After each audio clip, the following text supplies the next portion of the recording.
Australians have decisively rejected a proposal to recognise Indigenous people in the Constitution.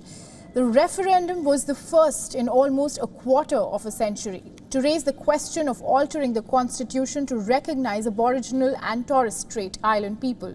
For it to be successful, it required at least 4 of the 6 parliamentary parties to vote in favour along with a national majority. I want to speak very directly to those Australians who voted no with hardness in your hearts.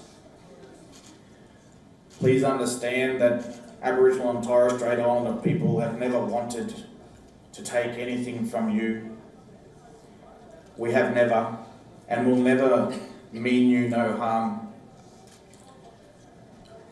All we have wanted was to join with you our Indigenous story, our Indigenous culture, and not to take away or diminish what it is that you have, but to add to it, to strengthen it, to enrich it. Prime Minister Anthony Albanese sought to console his country's Indigenous minority after the voters' rejection. He acknowledged that this outcome will be very hard to bear, but said that the country would have to seek a new way forward for reconciliation. Australian Indigenous leaders have said that they feel let down, but they continue to emphasise that this is not the end. I'm not feeling sad. It was something that to be expected.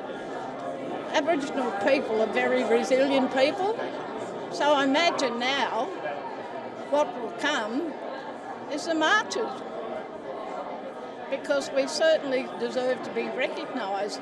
And the fact that I imagine today most of the visceral voters would have voted no, and that's because of an ingrained and deep-seated fear, and they wouldn't use their intellect to vote yes.